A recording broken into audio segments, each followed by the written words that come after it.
Hello friend, स्वागत है आप सभी का हमारे यूट्यूब चैनल स्टेनो लर्नर्स पर। दोस्तों, डिक्टेशन शुरू होगी 3 सेकंड बाद। स्टार्ट। सबसे ज़्यादा जरूरी विषय पिछड़े वर्ग के लिए शिक्षा की व्यवस्था करने का है।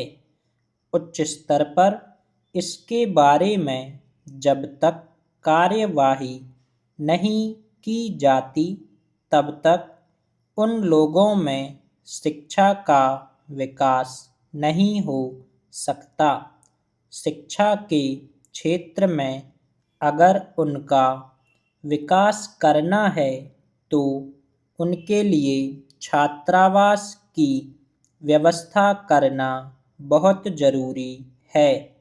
उनको मुफ्त किताबें, भोजन और कपड़ा दिया जाना चाहिए, तभी वे लोग अपने बच्चों को शिक्षा के लिए भेज सकेंगे और उनके स्तर में सुधार हो सकेगा। पिछड़े क्षेत्रों में, खासकर पहाड़ी क्षेत्रों में, पहले तो स्कूल ही नहीं होते हैं, उसके बाद शिक्षक भी वहाँ जाने के लिए तैयार नहीं होते हैं। जिन शिक्षकों को वहाँ भेजा जाता है वे एक प्रकार से इसको सजा मानकर वहाँ जाते हैं और अपने कर्तव्यों के पालन में विशेष ध्यान नहीं देते। राज्य के अधिकारी भी इस ओर कोई रुचि नहीं लेते, कभी भी वहाँ दौरे के लिए नहीं जाते। नतीजा यह होता है कि महीने में 20 दिन वे स्कूल बंद रहते हैं।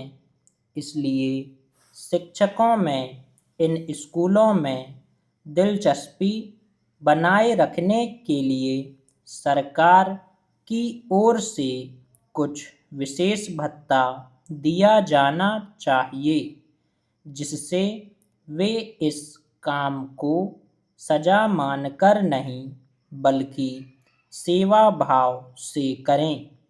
आज भी गाँवों में लोग अपने बच्चों को आय का साधन मानते हैं।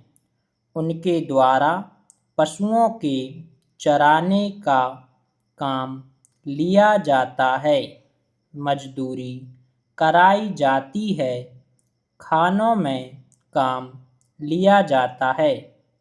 इस प्रकार की गलत प्रवृत्ति को रोकने के लिए सरकार को प्रचार करना चाहिए ताकि वे लोग अपने बच्चों को शिक्षा के लिए स्कूल भेज सकें। पैरा।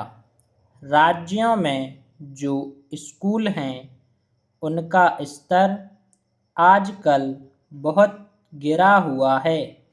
वहाँ पढ़ाई की तरफ बिल्कुल ध्यान नहीं दिया जाता है।